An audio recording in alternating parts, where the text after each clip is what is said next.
Assalamualaikum warahmatullahi wabarakatuh. Apa kabar bagi Anda semua? Sikap dan pernyataan tegas Nahdlatul Ulama di satu abad NU dan memasuki abad yang kedua ini adalah dengan tegas menolak gagasan khilafah. Ini mesti diejawantahkan dalam sikap yang jelas dan juga mesti didukung oleh semua pihak terkait termasuk pemerintah dengan aturan dan regulasi yang tegas. Tugas kami adalah menjelaskan mengapa NU menolak sistem khilafah tersebut. Karena masih ada sebagian orang yang mengklaim bahwasanya sikap NU tersebut malah bertentangan dengan ajaran Islam. Ini yang mesti kita clearkan. Ini yang mesti kita jelaskan dan dipertegas. Mengapa Nahdlatul Ulama menolak gagasan sistem khilafah? Ada 3 alasan pokok. Yakni yang pertama, dikarenakan mereka para pengasuh khilafah mengklaim menegakkan sistem khilafah ini merupakan kewajiban, perintah agama, dan ini jelas-jelas manipulasi. Saya ingin tegaskan bahwasanya tidak ada satupun nas dalil yang memerintahkan kita menegakkan sistem pemerintahan tertentu, termasuk diantaranya format kepemimpinan khilafah. Makanya ada upaya yang berlebihan mensosialisasikan khilafah ini seakan-akan sebuah kewajiban. Ini adalah bentuk eksploitasi ajaran Islam. Dan saya ingin tegaskan ini bentuk manipulasi. Manipulasi agama demi kepentingan kelompok politik tertentu. Dan karena ini bentuk eksploitasi dan manipulasi ajaran agama, maka para ulama harus tegas menolak ini semua. Dikarenakan tidak ada perintah dalam Al-Quran dan Sunnah untuk mendirikan format kepemimpinan khilafah. Khilafah dalam pengertian kepemimpinan tunggal umat Islam di seluruh dunia dengan satu pemimpin. Sekali lagi, tidak ada perintahnya. Kemudian yang kedua, alasannya karena para pengasuh khilafah menolak sistem negara bangsa. Secara otomatis mereka menolak sistem negara kesatuan Republik Indonesia. Mereka mengatakan sistem negara bangsa hukumnya haram. Bahkan mereka mengatakan demokrasi itu haram. Ini jelas-jelas akan merusak kehidupan berbangsa dan bernegara. Paham seperti ini akan mencederai kesepakatan kita, di mana Indonesia merdeka 17 Agustus 1945. Setelah merdeka, kita bersepakat mendirikan sebuah negara, yakni Negara Kesatuan Republik Indonesia. Yang kita semua tahu, perjuangan meraih kemerdekaan ini berdarah-darah dengan pengorbanan para pahlawan yang mereka sama sekali tidak meminta imbal jasa kepada kita semua, tapi para pahlawan, pendiri negara kita, pejuang bangsa kita hanya berharap anak cucu mereka hidup di alam kemerdekaan. Nah, apa yang sudah diperjuangkan berdarah-darah ini tiba-tiba diharam-haramkan oleh para pengasuh khilafah. Tiba-tiba kemudian mereka mengajari umat, meracuni umat, mengharamkan sistem NKRI, dan mengajak umat atas nama agama justru untuk membubarkan NKRI ini. Ini jelas perbuatan maksiat yang sungguh luar biasa. Dalam bahasa agama kita menyebutnya bughah, makar, memberontak. Dalam Islam, ide-ide untuk memberontak negara sudah merupakan dosa. Bukan hanya perbuatan, bukan cuma aksi. Ada ide dan gagasan atau ideologi yang menolak sistem kenegaraan yang ada. ide untuk bughah melawan negara dan pemerintah yang sah itu sudah merupakan dosa besar. Inilah yang disebut dengan kelompok Khawarij. Apa yang disebut dengan Khawarij adalah segerombolan manusia yang mengatasnamakan agama, satu untuk menolak pemerintah yang sah dan menolak sistem kenegaraan yang ada. Makanya Khawarij adalah semua orang yang menolak sistem kenegaraan dan ketaatan kepada pemerintah. Makanya Rasulullah sallallahu alaihi wasallam bersabda, "Man kharaja minat ta'ah," barang siapa yang keluar dari ketaatan kepada pemerintah yang sah, itulah Khawarij. Wa faraqal jamaah, dan memisahkan diri. Bughah, tidak mengakui sistem al-jamaah, kesepakatan negara yang ada. Famata, maka dia mati, mata mitatan jahiliyah, matinya mati jahiliyah. Mengapa Nabi menegaskan matinya mati jahiliyah? Agar mereka sadar, walaupun atas nama agama, walaupun atas nama Al-Quran dan Sunnah, walaupun atas nama membela Islam, kalau yang mereka lakukan adalah melawan pemerintah yang sah, melawan negara, mereka selamanya tidak akan mati syahid, tapi mereka mati jahiliyah. Ini yang kedua.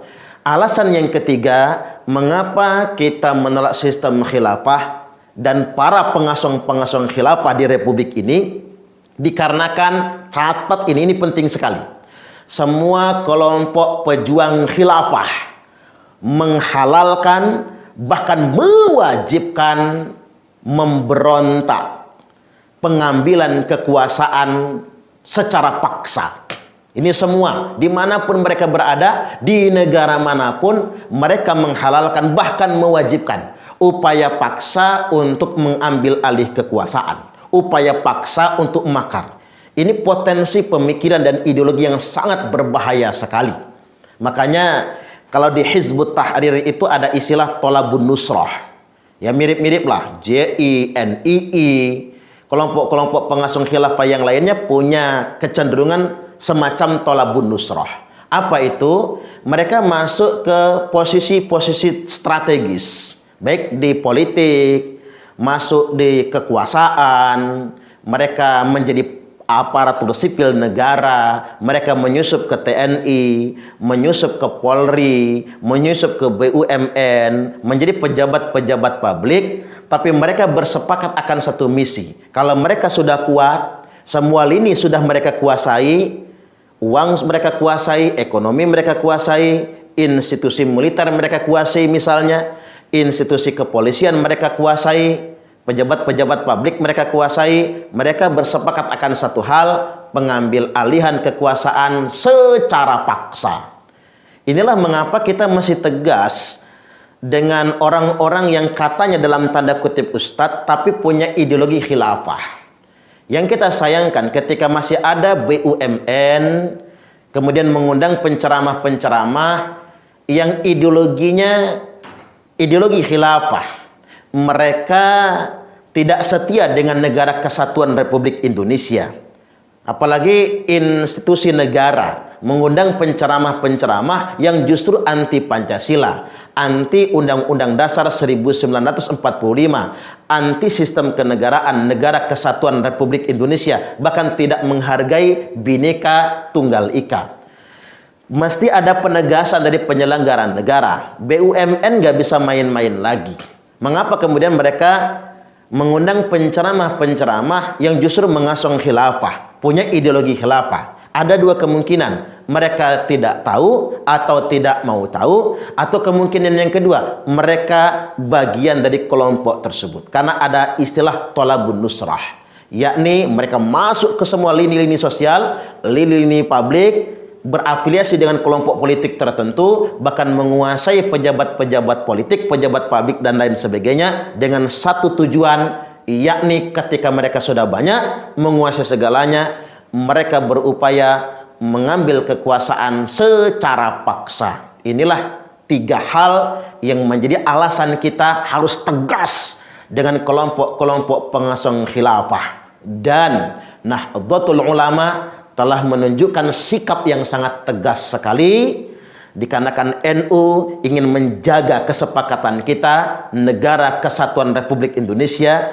NU membentengi umat dari manipulasi, eksploitasi yang mengatasnamakan agama, termasuk khilafah itu tadi, dan NU harus bersikap tegas dengan pihak-pihak yang akan merongrong kekuasaan. Tinggal para penguasa, para penyelenggara negara, mesti ada langkah-langkah yang konkret. Ulama tujuannya berdakwah, ulama tugasnya membina umat, penyelenggara negara membuat aturan yang tegas demi utuhnya negara kesatuan Republik Indonesia. Dan jangan berhenti sampai di situ. Sekali lagi, jangan berhenti sampai di situ.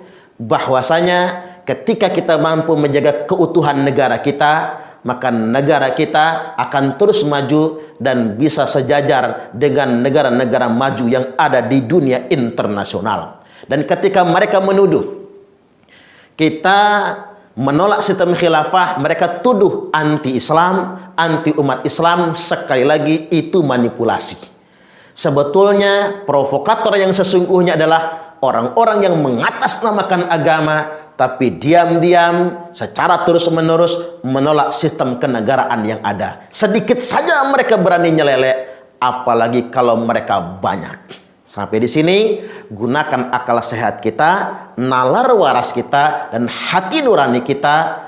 Islam tidak pernah mengajarkan paham-paham yang destruktif, dan Islam tidak pernah mengajarkan upaya apapun untuk melawan negara dan pemerintah yang sah. Selamat berjuang, perbedaan itu wajar, fastabiqul khairat, berlomba-lomba dalam kebajikan demi semakin utuh dan kuat serta besarnya negara kesatuan Republik Indonesia. Anda bisa menonton konten lanjutan berikut ini. Poin yang kedua yang hendak saya sampaikan pada kesempatan kali ini adalah, ada yang komen di akun YouTube saya, Ustaz, jangan benci khilafah, karena khilafah itu ajaran Islam. Kalau Ustaz membenci khilafah, maka berarti Ustaz membenci Islam. Keren banget. Ini bahasanya sengaja dibuat sesempit itu. Stereotipnya dan dipojokkan saya. Jadi begini, saya ingin jawab pada kesempatan kali ini. Khilafah itu adalah ajaran Islam. Dan khilafah itu tidak diperintahkan. Ini penting sekali. Khilafah itu bagian dari histori Islam. Tapi tidak ada satupun perintahnya menegakkan khilafah. Coba cari dalam Quran dan hadis. Tidak ada satupun perintahnya menegakkan khilafah. Satu dalil pun tidak ada.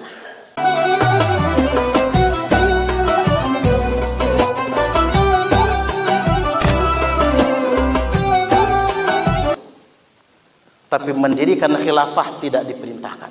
Saya luruskan dulu. Khilafah yang dimaksud adalah sistem pemerintahan. Kalau kita ngacu kepada sistem pemerintahan, jelas sekali kan? Takunun nubuwwatu fikum. Dalam hadis Nabi, pemerintahan pertama yang disebutkan itu adalah sistem nubuwah. Hadir di tengah-tengah kalian sekarang ini sistem nubuwah. Fatakunu masyaallahu an takun. Sistem nubuwah adanya atas takdir dari Allah. Tsumma takunu khilafah. Khilafatun ala minhajin nubuwah. Lalu setelah nubuwah hadirlah khilafah dengan metode kenabian. Sekarang begini. Nubuwah itu ajaran Islam. Tapi mendirikan sistem nubuwah itu haram hukumnya, Pak. Jangan sekali-kali. Mengapa haram? Ya karena yang bisa menjadi pemimpin hanya Nabi saja. Jadi seandainya sekarang ada yang gembar-gembar, yuk kita tegakkan sistem nubuwah, karena sistem nubuwah adalah ajaran Islam. Ada dalilnya. Kalau kita ingin menegakkan sistem nubuwah, maka mau tidak mau kita harus mengangkat Nabi. Nanti nabinya Nabi Sumarna alaihi salam. Ya nggak bisa, Nabi palsu itu namanya. Maka nubuwah adalah sistem Islam. Tapi menegakkan sistem nubuah adalah kesalahan. Karena kita akan menghadirkan nabi palsu. Sama dengan khilafah. Khilafah itu bagian dari histori Islam. Tapi tidak ada satupun perintahnya menegakkan khilafah. Coba cari dalam Quran dan hadis. Tidak ada satupun perintahnya menegakkan khilafah. Satu dalil pun tidak ada yang memerintahkan menegakkan sistem khilafah. Makanya kita harus tanya dengan orang-orang yang selama ini mengasung khilafah. Kalau kita mewajibkan sholat, ada perintah sholat. Kalau kita memerintahkan puasa, mewajibkan puasa, ada perintah puasa. Kalau kita mewajibkan tegaknya sistem khilafah, tidak ada satupun dalil. Nas. Ini harus pakai nas. Nggak bisa dalil umum, nggak bisa. Dia harus pakai nas. Nasnya harus jelas disebutkan. Tidak satupun dalilnya yang memerintahkan menegakkan khilafah. Dan Nabi sudah memberikan pembatasan. Dan kita nggak bisa menghapus hadis ini. Al khilafatu fi ummati talatuna sanah. Khilafah di tengah-tengah umatku, kata Nabi, hanya berlangsung 30 tahun lamanya.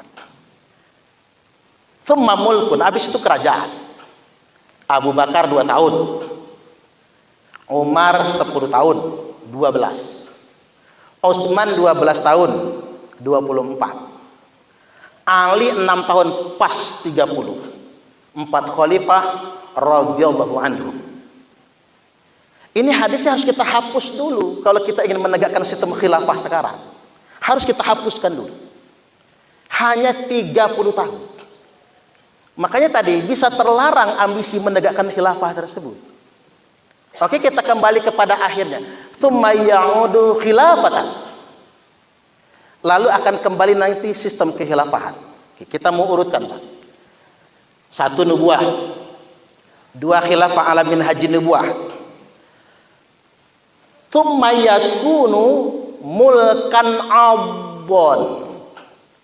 Setelah khilafah ala minhaji nubuah selesai, akan datanglah masa mulkan abbon. Kerajaan yang menggigit. Kalau dalam bahasa kitanya monarki absolut. Fayakunu masyaallahu ayyakun. Zaman kerajaan ini adanya atas takdir dari Allah. Mungkin, Pak, kalau kita lahir di zaman kerajaan, mungkin ada yang mau mengharamkan sistem kerajaan. Enggak sesuai dengan nubuah, enggak sesuai dengan khilafah. Tapi kita lupa kalau zaman kerajaan itu ditakdirkan oleh Allah. Dan zaman itu akan selesai idza sya'allah, kalau Allah sudah berkehendak untuk mengangkat atau menyelesaikannya. Tsumma takunu mulkan jabariyah. Baru masuk fase yang keempat, mulkan jabariyah. Ada yang mengatakan mulkan jababirah. Pemerintahan yang menjajah. Benar juga sih. Sebelum kerajaan berakhir total, ada masa penjajahan dulu. Baru masuk mulkan jabariyah, pemerintahan yang bebas, demokrasi. Fatakunu masyaallahu antakun. Zaman demokrasi ini adanya atas takdir dari Allah. Makanya, Pak, orang yang mengharamkan demokrasi sama saja dia mengharamkan takdir Allah. Tak ulang lagi. Fatakunu masyaallahu antakun. Demokrasi, zaman pemerintahan bebas adanya atas takdir dari Allah. Tsumma yarfa'uha idza sya'allahu ayyarfa'aha. Zaman demokrasi akan selesai kalau Allah sudah menghendakinya untuk selesai. Jadi sabar betul. Pihak-pihak yang mengharamkan demokrasi sabar. Nanti ada takdirnya juga kok. Tsumma takunu khilafah. Baru nanti muncul khilafah ala minhajin nubuah dengan metode kenabian. Dan rata-rata ulama ahlu sunnah wal jamaah mengatakan zaman itu adalah zaman Imam Mahdi, yang dilanjutkan kepada Nabi Isa al-Masih alaihi salam. Habis itu kiamat. Makanya begini, Orang yang ngotot banget ingin mendirikan khilafah, sama saja ngotot pengen cepat terjadi hari kiamat. Sebetulnya begitu. Jangan-jangan dia pengen jadi panitia hari kiamat. Jadi nggak bisa sedemikian rupa. Termasuk begini. Saya ini sudah 15 menit, Pak. Nggak apa-apa ya, nambah ya. Jadi selesaiin dulu materi saya. Begini Bapak Ibu. Termasuk atribut bendera hitam. Saya pikir ini akan jadi kontroversial. Cuman begini. Jangan mudah mengklaim menjadi ashabur rayati sud, kelompok bendera hitam. Sebelum Imam Mahdi memimpin pasukan. Sebelum Nabi Isa dibaiat menjadi khalifah internasional. Karena klaim itu sesat. Ada asar dari Imam Ali karamallahu wajhah, idza ra'aitumur rayati sud, apabila kalian semua melihat bendera hitam dikibarkan, falzamul arda wala tuharriku aydiyakum wala arjulakum, tetaplah di bumi kalian masing-masing.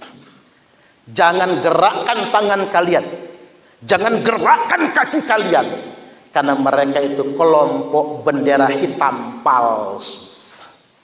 Qulubuhum kazuburil hadid, yang pakai bendera hitam tersebut hati mereka keras bagaikan baja. Coba bapak-bapak lihat, HTI keras-keras, kerang-kerang orangnya. JI kerang-kerang, ISIS kerang-kerang, JAD, JAT, semua yang pakai bendera hitam itu keras betul hatinya. Sesuai dengan athar ini. La yafuna bi'ahdin wala mitsaq, mereka merusak perjanjian dan mereka merusak kesepakatan, terutama berencana merusak kesepakatan negara kesatuan Republik Indonesia. Jadi hari ini tentang ideologi khilafah. Mengapa itu menjadi terlarang? Orang yang memaksa saat ini ingin menegakkan khilafah, sama saja dia hendak membubarkan negaranya sendiri. Sekarang kita fair-fairan saja. Nanti bapak-bapak, Pak Yai, para ustadz, karena saya ini udah nggak kehitung dialog sama mereka itu. Saya ambil contoh dialog sama Khilafatul Muslimin sama HTI. Kata saya begini, Ustadz, kalau kita ingin menegakkan khilafah, gimana negara itu? Kalau di dialognya terbuka begini, mereka nggak berani jawab. Tapi kalau tertutup sama saya, apa kata mereka? Indonesia harus kita bubarkan. NKRI harus kita lawan. Bubar. Revolusi. Orang yang hendak menegakkan khilafah, maka otomatis dia harus melawan negaranya sendiri. Memberontak kepada pemerintah yang sah. Maka menjadi haram dia.